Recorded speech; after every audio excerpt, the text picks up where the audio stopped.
Hannah thought that the day she bought a stroller was one of the most unusual days of her life. The stroller looked new, but she bought it for half the price. She couldn't afford to buy a new stroller because she didn't have much money. Hannah had no one to help her, but she really needed a stroller because her daughter, Caroline, was growing very fast, and it was hard to walk with her in her arms. At home, she decided to clean the stroller, just in case. Under the mattress, she found a piece of paper. It must be a receipt from the store, Hannah thought, and decided to check it. After reading the short, handwritten text, she was surprised. Hannah was a single mother, but not because she got into all sorts of trouble like many orphans.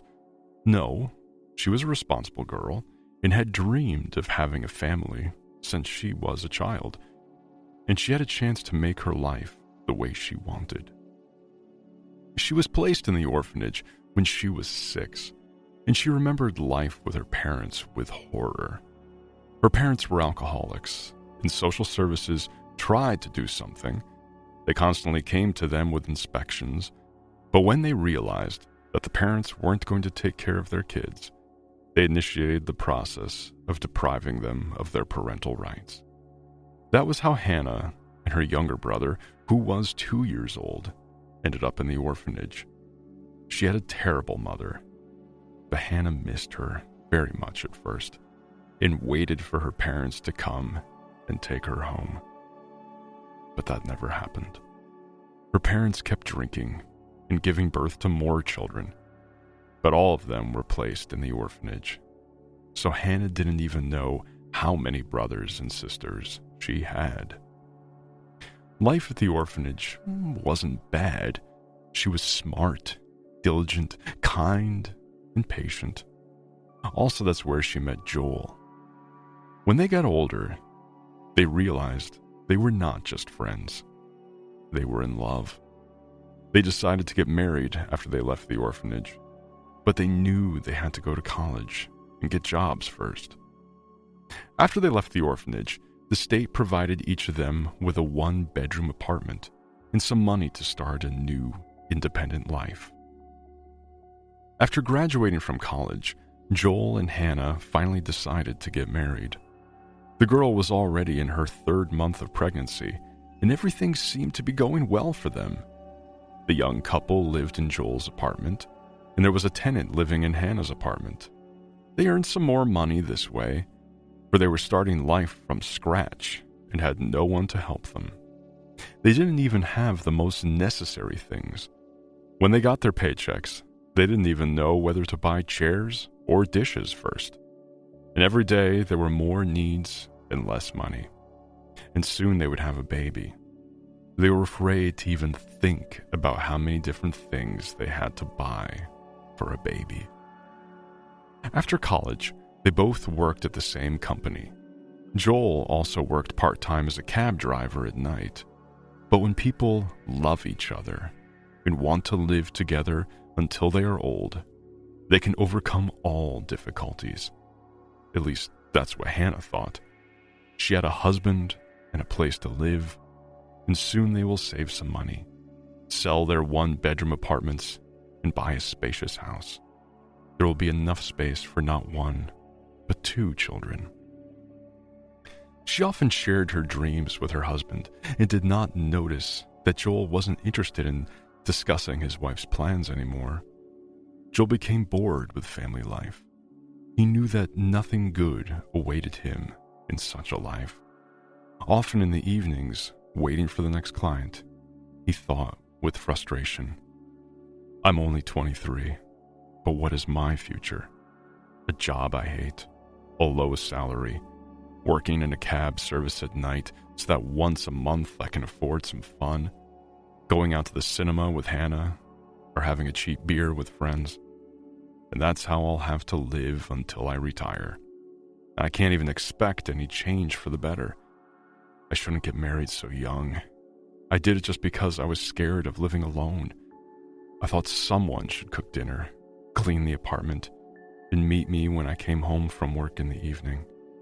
I was afraid of being alone. I could live by myself and do whatever I wanted, invite friends and girls, throw parties. But now Hannah is in my apartment, wearing her cheap robe, cooking meatballs or soup. And pretty soon, there will also be a baby crying all the time. I won't even have a chance to relax after work. One day, while he immersed himself in depressing thoughts, a passenger got into his car, and her beauty impressed him. A gorgeous girl, wearing a not-so-expensive but stylish outfit. Except she was upset. And so was Joel. She sat in the front seat and was silent, just looking out the window, not saying a word. "Where should I drive you?" Joel asked, thinking, my life could have been a lot more interesting with a girl like that, and I could make her life better too. "I don't know. I don't care," she replied. "Just go somewhere. Don't worry, I have money. When you get bored, stop, and I'll pay and get out of the car." "I won't get bored," Joel replied in a stifled voice as he started the car. "Did something happen to you?" "Are you a doctor or a priest?" The girl grinned, sadly. "Nothing happened to me, and that's the problem. Nothing happens in my life. Do you know any interesting places in the city?" Joel realized he didn't know any interesting places. He knew the city, the streets, and the routes, but no interesting places. "No, I don't," he answered honestly. And unexpectedly, he said, "Nothing happens to me either. Meeting you was the first pleasant thing. You're so gorgeous."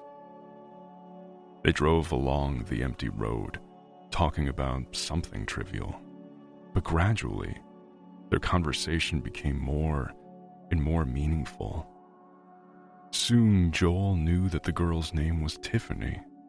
She was 27 and was unhappy. Everything seemed to be good, but there was nothing important in her life. Nothing worth living for. "Does something like that bother you too, Joel? You're younger than me. Your life should be eventful and interesting," Tiffany said.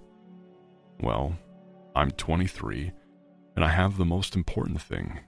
I have a wife, and we're about to have a baby. I also have a small apartment, a job, and countless responsibilities. And that's it. And that's how I have to live for the rest of my life. I'll never get out of this horror. Do you want to live like that?" Joel said with a gloomy face. "Poor boy. You just took the wrong path in life." Tiffany suddenly stroked his head. "How did your mother let you get married so young?"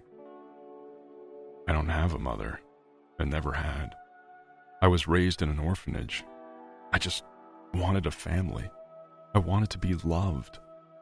Hannah and I have known each other since we were children. She also was raised in the orphanage. And then we went to college together. Now we are together all the time. We live together and work in the same company. She's nice, but poor thing. Well, it's not too late for you to make things right. You have time. The main thing is not to miss the chance," Tiffany whispered to him. Thus began Joel and Tiffany's affair. Even though Joel was about to be a father, at first he hid it, and Hannah had no idea what caused her husband's mood swings. Joel kept making excuses about why he wasn't home all the time, and Hannah believed him. When he came home, everything seemed disgusting to him. He ate dinner that his wife cooked reluctantly and didn't want to answer her questions or even talk to her.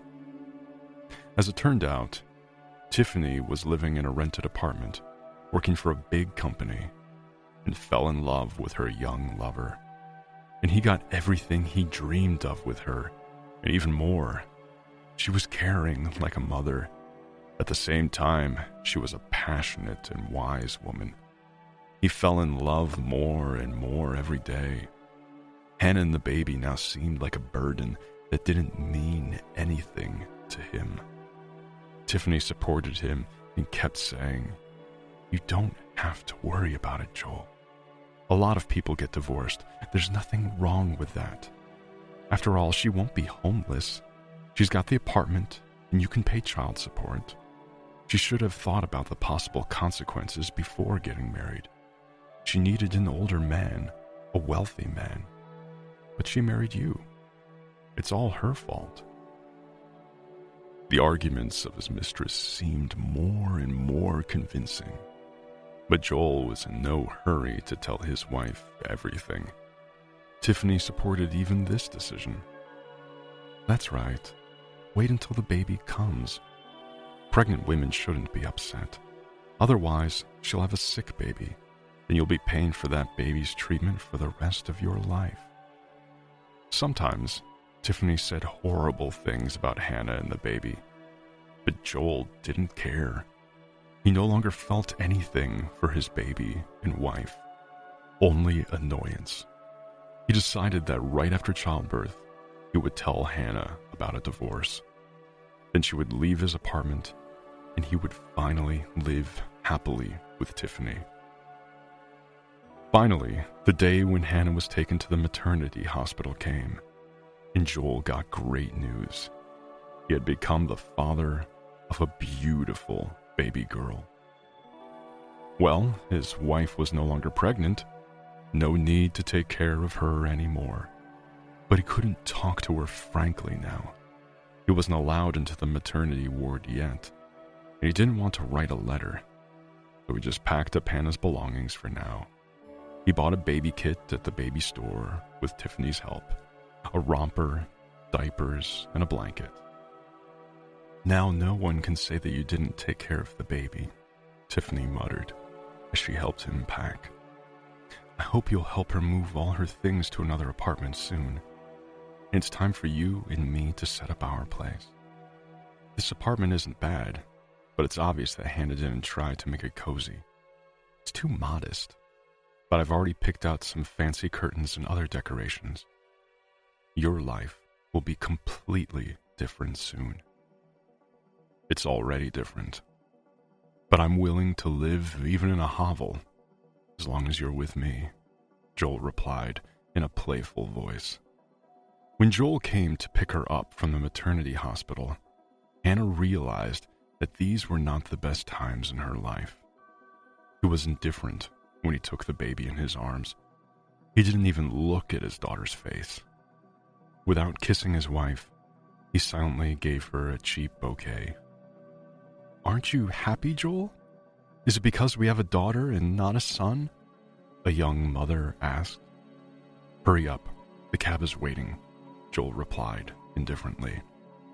He didn't know how he was going to explain everything to Hannah. He was afraid of her reaction. What if she starts crying, screaming, and refusing to leave my apartment? No, she was always calm.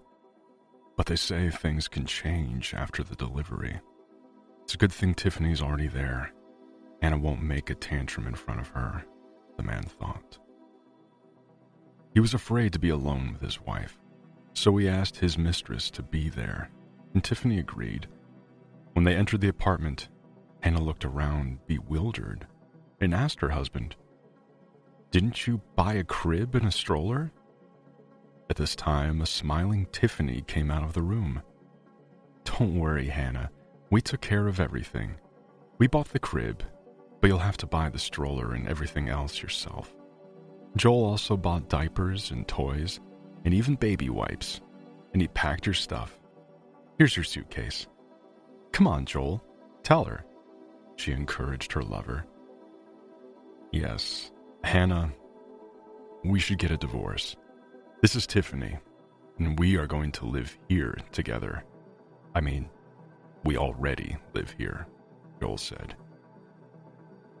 "I don't understand. What do you mean?" Hannah sat down in confusion. Is this a joke? Does this look like a joke? People get divorced. It's not a big deal. Now we'll take you to your apartment. You and your baby will live there, Joel replied indifferently. But there's a tenant there. You know about that, she reminded her husband. Ask him to leave the apartment. What's the problem? Kids grow up fast, so soon you'll be able to work again. Also, the state will pay your child support. If I get a chance, I'll help too. Don't make a tragedy out of nothing, please. But why are you telling me this only now? Hannah wondered. You were pregnant and he didn't want to make you worry. Don't you understand that? Tiffany replied. Okay, let's not waste time. I'll call you a cab. You need to have some rest. Feed the baby and do whatever you need to do. Also, Joel and I want to spend this evening together. Don't worry. We'll help you put your suitcase in the cab. Hannah sighed and said, Call a cab. You've already decided everything for me. Thank you for the gifts and for such a surprise to Caroline and me. This news was not shocking to Hannah, but still, it was not pleasant. But she hoped it was because of her pregnancy, that she was making it up, that everything was okay. She wasn't going to cry and beg Joel not to kick her out in front of this confident, beautiful woman.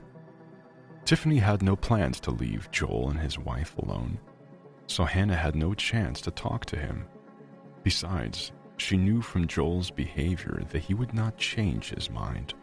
He didn't even care about his daughter, calling her that baby. How will I survive on my own? And what will the tenants say? I can't kick him out of the apartment. The contract isn't over yet, Hannah thought. Meanwhile, a cab arrived. Joel and Tiffany took Hannah's bags to the car. Hannah followed them, and her daughter suddenly started crying. I told you we had to hurry. How long is she going to cry? Tiffany grumbled grudgingly. I hate it when babies cry. Calm her down somehow. I don't even want to think that if I hadn't met you, I wouldn't have listened to that baby cry for months, the young father whispered to the new love of his life. Soon they were standing in front of the door of Hannah's apartment. She had the keys, but she rang the doorbell. She didn't inform the tenant that she was coming, so she couldn't just enter the apartment. Joel and Tiffany brought the suitcase and crib and left in silence. Parker, the young man who had rented Hannah's apartment, opened the door. He stared bewildered at Hannah and her baby and at the suitcases by the door. Hello, Parker, Hannah said tiredly. I'm sorry to come here, but I've nowhere else to go. What happened? Something with your husband? Come in. Is that your suitcase? I'll take it inside. Please come in. Is that a girl? Congratulations, Parker muttered confusedly and took Hannah's suitcase. Yes, her name is Caroline. Unfortunately, her father found another woman and he only told me about it today. As soon as we got home from the maternity hospital, he kicked us out of the apartment, Hannah said, and walked into the kitchen. She sat on a chair and continued, I swear I only found out about it an hour ago, so I couldn't even tell you about it. And now I have nowhere else to go. I wouldn't dare ask you to move out, but I don't know what to do. What a terrible story. What your husband did was awful. Unpack your suitcase, we'll figure something out, and then I'll find another apartment. What's that, a crib? Let me see if I can assemble it, Parker replied, and took the instructions for assembling the crib. Hannah didn't expect that after her husband kicked her out, a stranger would be willing to help her. And suddenly she burst into tears. Thank you so much. Forgive me for coming to you. Now I have to wash and feed my daughter. Do whatever you need to do. If there's anything you need, don't hesitate to tell me. I'll do everything I can. And now I'll assemble the crib. Don't you have a baby bathtub? Don't worry, there's a new large basin in the bathroom. It should be fine to bathe Caroline, the man told her. After the young mother fed her daughter and put her in the crib, she and Parker went into the kitchen and Hannah made tea. You know, Parker, Hannah began, you don't have to move out. You can stay here and pay half price. You'll live in the room and my daughter and I will stay in the kitchen. I'm having financial problems now and I don't think Joel will support us. It will take time to get child support and I can't even go back to work yet. So if you stay in this apartment, you will help me a lot. Caroline is very quiet. She won't bother you. No, we'll do it another way. You and Caroline will live in the room and I'll stay in the kitchen. I'll go and get a folding bed now, and don't worry, I'll pay you the same as before, Parker said without regret. No, you rented an apartment without such a burden, the woman smiled sadly. I don't want to cause any problems for you.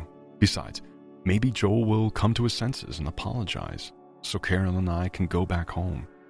I wanted us to have a full family, she cried again. You don't have to cry today. You know, I've often heard that women can experience postpartum depression, and maybe your husband has something like that too. He's still very young. Maybe it's hard for him to realize he's a father now. Besides, I might be getting a promotion and moving to another city soon, so I'll leave your apartment anyway. So now go to your room and get some rest. In the meantime, I'll go to the store and get a folding bed, the man mouthed and went to the store. An hour later, Parker came home with a folding bed, a cake, fruits, and flowers. I'm back. I bought some flowers, fruits, and vitamins for you. You need a little celebration, he said cheerfully. Wow, but you don't have to do that, really. Anna was confused and didn't know what to say. Well, why not? A new person has been born on this planet. Let's celebrate. Make Caroline be happy, and you too. Tears came to Hannah's eyes again. Caroline's father didn't even want to look at his daughter, but the stranger was already calling her by her name and even bought them presents. They began to live together in a one-bedroom apartment. Little Caroline did not know yet who these people were. She only smiled at those who cared for her, her mother, and this unknown man. Parker became attached to the baby and also tried to help Hannah. He often bought diapers and baby food. The woman accepted these gifts, but she was embarrassed because she understood that Parker was not even her friend. He was just a tenant. She even felt guilty. Parker had to sleep in the kitchen on a folding bed because of her, and now he was spending money to buy different stuff for Caroline. Parker, please, don't buy any presents for us. I feel very awkward. I'm not even sure if I can ever pay you back the money you spend, the girl said embarrassedly. Hannah, none of that matters now. All that matters is that Caroline has everything she needs. When she grows up, she'll pay me back. In the meantime, make a list of everything I bought for her, the man joked. Caroline was growing up very quickly, and it was getting harder and harder to take her for walks without a stroller. Hannah considered buying a stroller, but when she saw the prices, she realized she couldn't afford one. Hannah always had to choose what to buy. There wasn't enough money for everything she needed. She didn't know how she would survive without Parker's help. She knew she had no one to ask for help. She had no relatives, only a brother and sister who still lived in an orphanage. She didn't want to ask Joel for help, nor could she go back to work soon. She didn't want to talk about the stroller with Parker. She thought he'd just go and buy it. He'd already spent too much money buying presents for her and Caroline. She would buy the stroller herself, a used one. It would cost half as much, and the condition should be good because mothers usually use it carefully. Looking for a used but good stroller, Hannah went to the local flea market where she found what she needed, a great stroller for half the price. When she came home, she immediately showed the stroller to Parker. Now Caroline has her own vehicle. Finally, we can go everywhere together. I just need to clean it. But why did you buy a used stroller? Why didn't you tell me? I wanted to buy a stroller, but I didn't dare because I thought you'd get mad. It's a good thing you didn't buy it. I would have been really mad, Parker. I'm not used to living on someone else's dime. I have some money left and I'm going to work later, Hannah answered, still in a good mood after buying the stroller. That's great, but still, if you need any help, just tell me. By the way, I have news. I don't know if you'll be happy. I've been offered a promotion and I'm moving to another city, the man said regretfully. I'm very happy for you. You've been dreaming of a promotion for a long time. Caroline and I are going to miss you, Hannah replied sadly. They became friends with Parker, and she enjoyed his company. Besides, she knew they had only survived because of Parker's help. Parker went somewhere, and Hannah, after feeding her daughter, began to clean the stroller. When she lifted the mattress, she found a piece of paper underneath. Previous owners might have left the receipt there when they bought the stroller. She took it, but it wasn't a receipt. It was a handwritten note addressed to Hannah. That is, the new owner of the stroller. And the content of this note was strange. The unknown man wrote, "Dear stranger, I'm selling this stroller because tragedy happened in my life. After a premature birth, my wife and I lost our son. There's an omen that you cannot buy anything for the baby before birth, and we bought the stroller long before our baby was born. I sincerely wish you and your baby all the best in your life. I dare to suggest that you have some financial problems. I want and can help you. Go to the address below. You will find an old big oak near this building. In its hollow, you will find something that will help you get rid of your problems." Is this some kind of stupid joke? Thought Hannah. It's more like a spy game. Some old oak, a hollow. And what problem is he talking about? It's a little scary. But at the same time, it's interesting. I should go and see what's out there. I don't think anyone will be watching to make fun of me later. And even if they do, I don't see any problem. Yes, I'll go there. I won't say anything to Parker, and he's leaving anyway. It's too bad we won't see each other again. He must be happy, though. He's probably tired of Caroline and me, tired of living with strangers and sleeping in the kitchen, Hannah thought, and put the note in her bag. The next day, she went with the new stroller and her daughter to the address mentioned in the note. She immediately found the old oak and the hollow in it. Looking around, she put her hand into the hollow and found a large bag. She grabbed that bag and headed home. She wondered what was in the bag. At home, she hastily unpacked the bag, which contained the children's clothes, a silver spoon, a toy, and an envelope tied with a ribbon. There was no note in the envelope, but there were $20,000. Anna counted the money over and over again, unable to believe her eyes.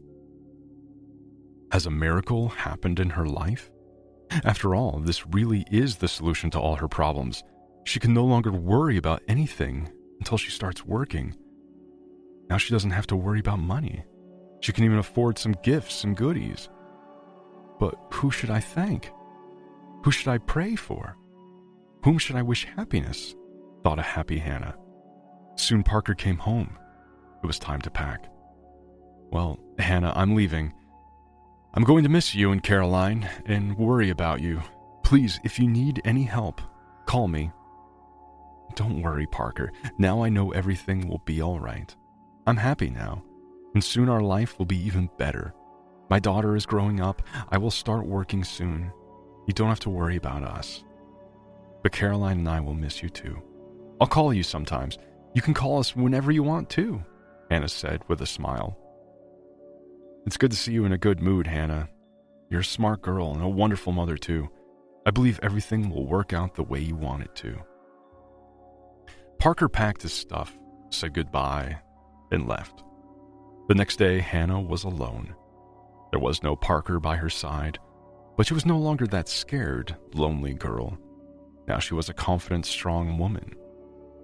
Hannah did not spend the enormous sum of money that had come so unexpectedly, all at once. She spent the money slowly and wisely, realizing there would be no more miracles. She would have to rely on herself. She filed for divorce from Joel and for child support. It was time to go to court. Hannah asked a neighbor to babysit Caroline for a couple of hours. Mrs. Gibbons was an amazing, kind, sympathetic woman. Her son had a family and moved to another city long ago. The woman rarely saw her grandchildren, so she was always happy to babysit Caroline. In court, Hannah met her ex-husband for the first time in a year. He was depressed and nervous. He didn't even ask about the baby and tried not to look at his ex-wife. But she didn't care anymore.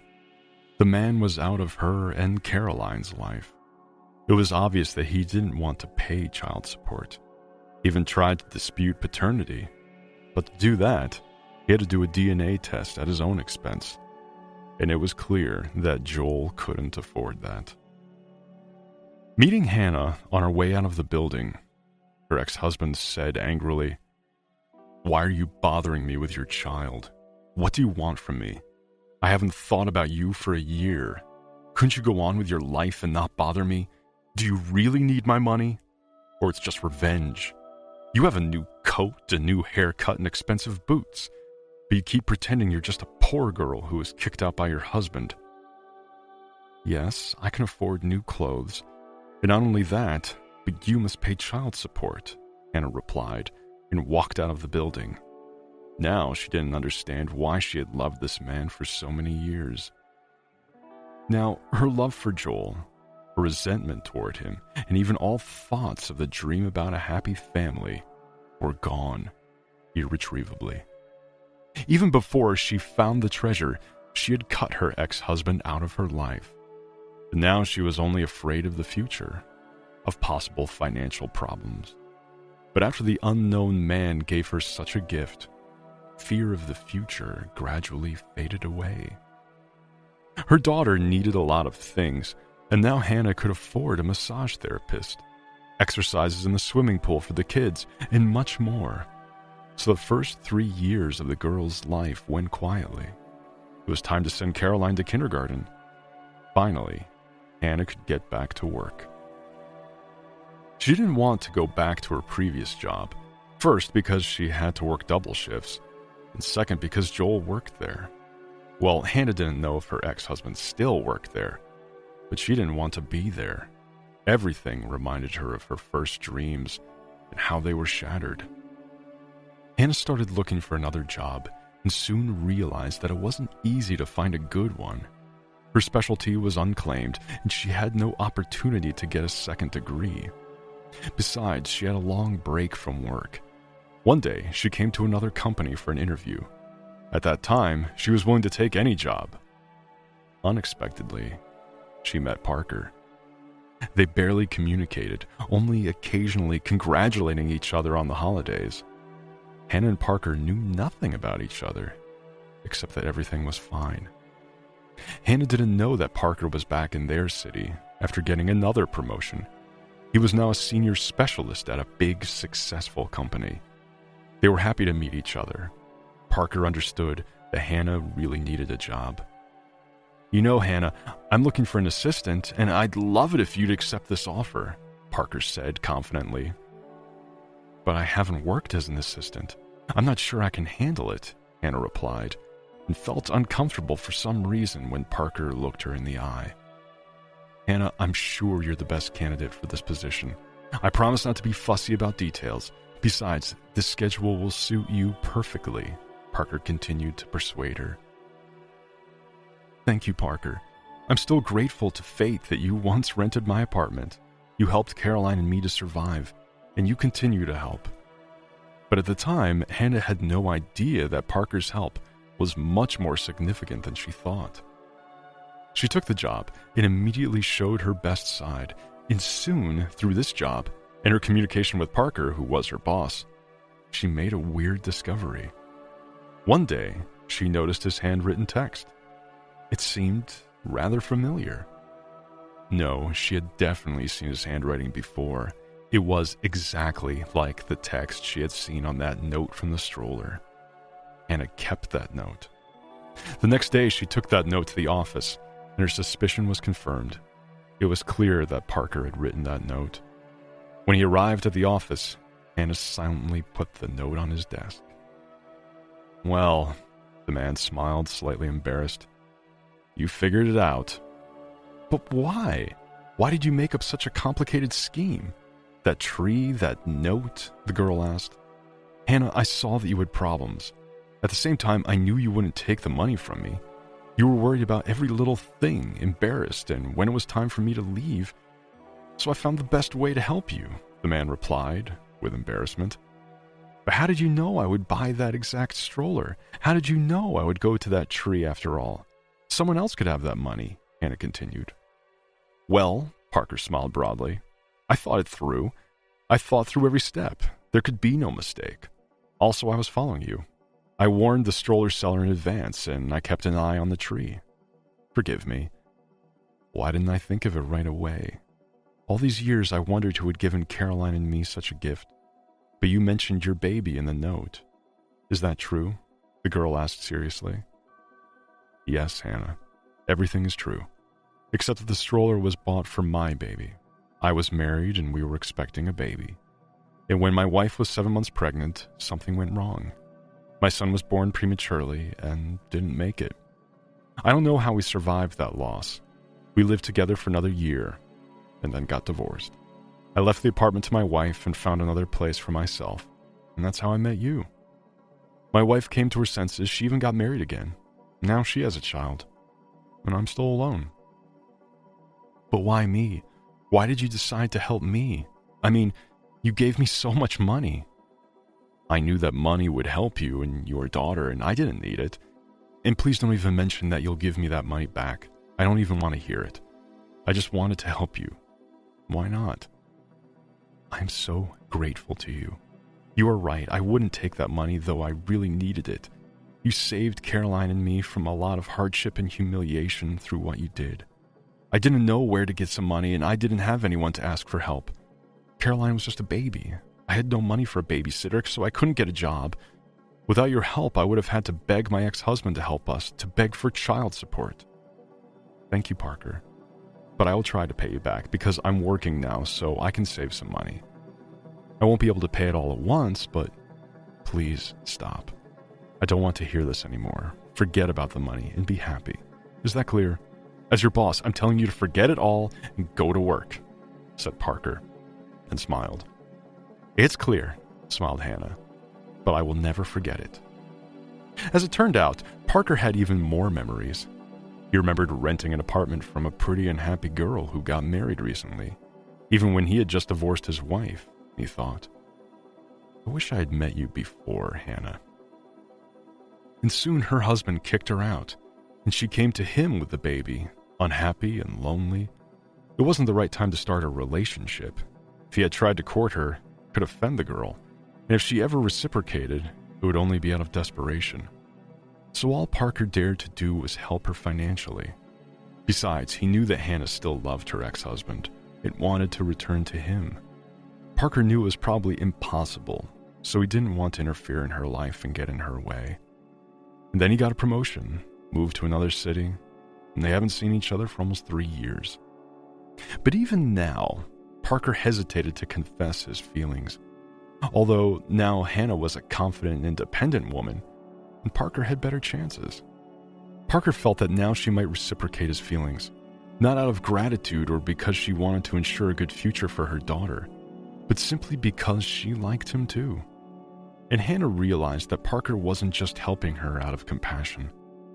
Soon he decided to confess his feelings after all. On Friday, Parker called Hannah into his office. Hannah, what time do you need to pick up Caroline from kindergarten today? At 7 p.m. Is something wrong? Wondered Hannah. That's great. Please finish all the work tasks within 1 hour, and then let's go out for dinner, Parker said, slightly embarrassed. But I have a lot of work to do. I can't finish it in 1 hour, Hannah replied uncertainly. Then complete only the most important tasks. You can get everything else done next week. He knew that Hannah had already finished all the tasks. Okay, I got it. And Hannah headed to her desk to do what her boss told her, and she got it done quickly. An hour later, they were having dinner and talking in the restaurant. Hannah noticed that Parker was very nervous, and then he said, Hannah, I fell in love with you at first sight. The day I first saw you, I thought to myself, I wish we had met before. Where were you? While we were living together, you became my family, and I love Caroline as if she were my daughter. I love both of you. It was very hard for me to start living alone again. Hannah caught her breath after listening to everything Parker said. She couldn't believe her ears. Took a sip of water and replied, Parker, I'm so happy to hear that. I love you too. I fell in love with you years ago, and when you left, I didn't know how to live without you. You were a part of our family, and I know I can trust you. I'm glad you started this conversation first. I'm not sure I dare confess to you first." They sat there face to face. Parker took Hannah's hands. "Parker, does this mean we can be together?" the girl asked timidly, looking into his eyes. "Of course. What else could stop us?" the man smiled, and they left the table. He put his arms around his beloved and kissed her softly. She kissed him back. Then he whispered in her ear, "Hannah, we have to hurry because we have to pick up our daughter from kindergarten." Soon after, Parker and Hannah had a big wedding. She hadn't heard from her ex-husband in a long time, but she recently found out that he had sold his apartment and moved somewhere, so she could deprive him of his parental rights, and Parker was able to adopt Caroline. The girl began calling him Daddy from the first day, and she loved him as if he were her biological father. Perhaps someday she will learn the real story of her family, but it will never change her attitude toward her parents.